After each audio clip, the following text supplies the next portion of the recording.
নিচ দিয়ে বয়ে চলেছে মহানদী, দেখুন কতটা পরিমাণে চওড়া।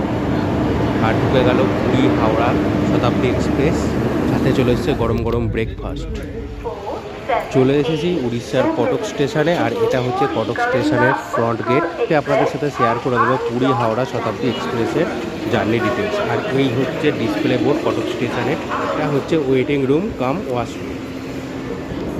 নির্ধারিত সময় থেকে প্রায় 10 মিনিট লেট করে 7টা 20 নাগাদ ঢুকে গেল 1278 পুরী হাওড়া শতাব্দী এক্সপ্রেস। আজকে ট্রেনের কোচ নাম্বার C4, আর হাওড়া অ্যারাইভেল টাইম হচ্ছে দুপুর 1:40। তো দেখি কখন গিয়ে পৌঁছাই, অবশ্যই পুরো ভিডিওটা সাথে থাকুন।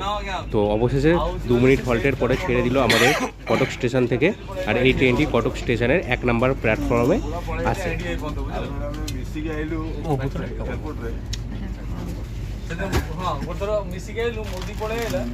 রাস্তা বন্ধ হলে এয়ারপোর্টের ঘরু চলে পড়ে হ্যাঁ মজা নয় আসলে পুরো আমাদের পাখে মোদি হাত লই যাও সে আসলে তার অফিস কি তার অফিসটা হলো সেইটি দেখতে পারে দেখো রাস্তা বন্ধ। এখানে বসার সাথে সাথেই কিন্তু এটা দিয়ে দেবে এরকম 500 ml এর জলের বোতল প্রত্যেককে। প্রত্যেকটা সিটের ওপরে বাংকারের নিচের দিকটায় আছে এরকম রিডিং লাইট, প্রত্যেকটা সিটের জন্য আলাদা করা। এখন ট্রেন পাস হচ্ছে মহানদীর ওপর দিয়ে, দেখুন কি পরিমাণে মহানদীর চওড়া। আর সকালের মহানদী কেমন দেখতে লাগে চলুন সেই ভিউটা একটু দেখে নেওয়া যায়।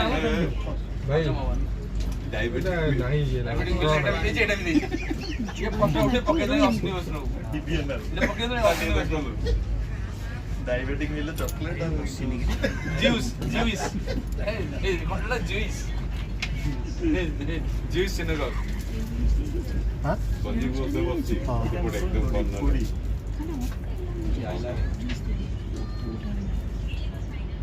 ଖାଇବା ସାମ୍ନାରେ ରଖି କେମିତି ଏତେ ସମୟ ବସି ପାରନ୍ତି থাইল্যান্ড থাইল্যান্ড যাই না তুমি বসে তো আমার সামনে রাখি বসে বলা আসলাম তো বসে দিলাম অনলাইন আছে সব খাইবা সব খাইবা थाईलैंड रे खाइबाटा सामने रखी बसले समस्त आसु नौत्री खाउथि आपण ମୁଁ ये भी ମୋ ସାଙ୍ଗରେ ଥିଲା କିନ୍ତୁ ଆମେ କେହି ଖାଇ ନଥିଲୁ ଆମେ ଭୋକିଲା ନଥିଲୁ ଖାଇବା ଲୋକ ଖାଇଥିଲେ ବହୁତ କମ ଖାଇବା ଲୋକ এখন বাদেই চলে এসেছিলো ব্রেকফাস্ট, আর আমাদের দুটো ব্রেকফাস্ট ছিল, একটা ভেজ আর একটা নন ভেজ। ফার্স্টের আইটেমগুলো তো আপনাদের সাথে শেয়ার করবোই, তার আগে এখনও মহানদী শেষ হয়নি। চলুন মহানদীটা পুরো শেষ করে তারপরে ব্রেকফাস্টের আইটেমে ফিরছি। তখন থেকে আপনাদের মহানদী শুরু করেছি, আর যখন শেষ করছি এতটাই চওড়া, পুরো র ভিডিওটাই আপনাদের সাথে শেয়ার করছি। চলুন এরপরে ব্রেকফাস্টের আইটেম কী কী আছে দেখে নিই। ভেজ ব্রেকফাস্টের আইটেমের মধ্যে ছিল এরকম গরম গরম 2 পিস ভেজিটেবল চপ, সাথে ছিল গাজর সিদ্ধ বা গাজর ভাজা, অল্প ব্রাউন ব্রেড, এরকম বাটার, একটা eclairs, tomato ketchup, mango juice, লবণের পাউচ। ননভেজ আইটেমেও সব কিছু সেম ছিল, শুধুমাত্র ওই ভেজিটেবল চপের জায়গায় ছিল একটা অমলেট, বাদবাকি সব কিছু সেম। টেস্টের দিক দিয়ে বলতে গেলে অ্যাভারেজ যেমন টেস্টের হয় এই সমস্ত জিনিসের তেমনই টেস্ট ছিল। আর এইটা হচ্ছে কিন্তু ফুড রেস্ট, যেটা কিন্তু জনশতাব্দীর থেকে অনেক ভালো। ফার্স্টের কিছু পরেই চলে এসেছিলো টিকিট, যেটা সকালবেলা কিন্তু চাটা অবশ্যই দরকার। আর চলুন চাটা এবার বানিয়ে নিই। টিকিটের পাউচটার ভিতরে ছিল দুধ, চিনি আর একটা টি ব্যাগ। বানানোর জন্য যে সমস্ত আইটেমসগুলো লাগে এরা কিন্তু একদম পুরো মাপ টু মাপ প্রোভাইড করে, না একটু বেশি না একটু কম। একটু বেশি যদি আমরা জল দিয়ে গুলাই সেটা কিন্তু আর চায়ের টেস্ট থাকবে না। আমি যেহেতু লাল চা খাবো সেক্ষেত্রে আমি দুধটা অ্যাভয়েড করে চিনি দিয়ে টি ব্যাগটা জলের মধ্যে ডুবিয়ে নিয়েছিলাম। চায়ের টেস্ট কিন্তু ঠিকঠাকই হয়েছিল, একদম পারফেক্ট। আর কিছুক্ষণ বাদেই আমাদের ট্রেনটা আরও একটা নদীর ওপর দিয়ে ক্রস করছে। আমি ভাবছিলাম এটা হয়তো মহানদী, নট শিওর, বাট আপনারা কেউ যদি জেনে থাকেন অবশ্যই নদীর নামটা কিন্তু জানাবেন। বাট আমার মনে হচ্ছে এটা মহানদী।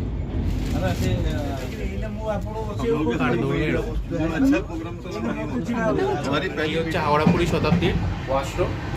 ওয়াশরুমের ভিতরেই বেসিন আছে, ইন্ডিয়ান প্যান্ট, বেশ পরিষ্কার পরিচ্ছন্ন। একটা সাইডে ছিল হচ্ছে ইন্ডিয়ান ওয়াশরুম বা ইন্ডিয়ান প্যান্ট, আর এটা ওয়েস্টার্ন প্যান্ট, আর ভিতরেই সব বেসিন, পরিষ্কার পরিচ্ছন্ন বেশ। এখন ট্রেন ঢুকছে ভদ্রকে, যার নির্ধারিত সময় সেই সময় ঢুকছে। ସେଠି ଅନଲାଇନ୍ ଯୋଉ କ୍ୟୁଆର୍ କୋଡ୍ ভদ্রকের পর ট্রেন এবারে ঢুকছে বালাসোর স্টেশনে, যেখানে প্রত্যেকটা স্টেশনেই 2 মিনিট করে হল্ট। ট্রেন কিন্তু এখন অন টাইমেই চলছে। 2 মিনিট হল্টের পরে বালাসোর থেকে ট্রেন ছেড়ে দিয়েছে। ট্রেনের সিট অ্যারেঞ্জমেন্টটা একটা রোতে 2টো, একটা রোতে 3টে। অবশেষে আমাদের ট্রেন কিন্তু ঢুকে গেছে অন টাইমে খড়গপুর স্টেশনে। খড়গপুর স্টেশনে ট্রেনের দাঁড়ানোর টাইমটা কিন্তু একটু বেশি, 5 থেকে 7 মিনিট, সেটা ঠিক মনে নেই আমার।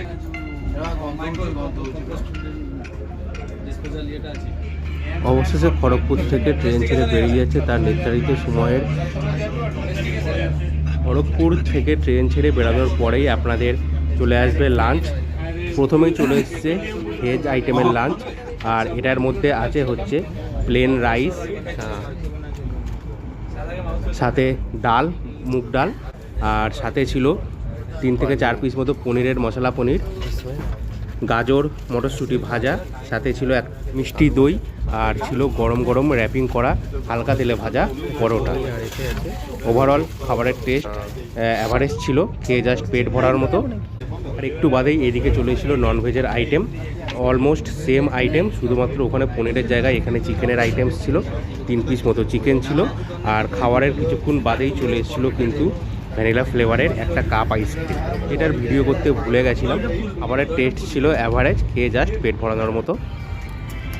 তার একটু বাদেই আমাদের ট্রেন ক্রস করছে রূপনারায়ণ নদীর ওপর দিয়ে।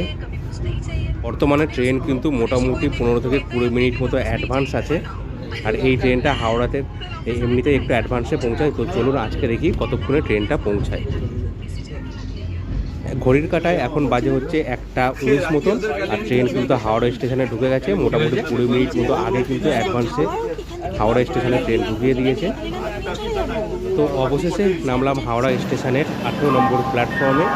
আর এই পর্যন্তই ছিল ট্রেন জার্নির ভিডিওটি আপনাদের কেমন লাগলো অবশ্যই জানাতে ভুলবেন না, আর ভিডিওটি ভালো লাগলে অবশ্যই শেয়ার করে দেবেন। তো এরপরে হাওড়া মেট্রো ধরে চলে যাব শিয়ালদা থেকে ব্যারাকপুর, দেন বাড়িতে। তো চলুন আজকের মতো টাটা।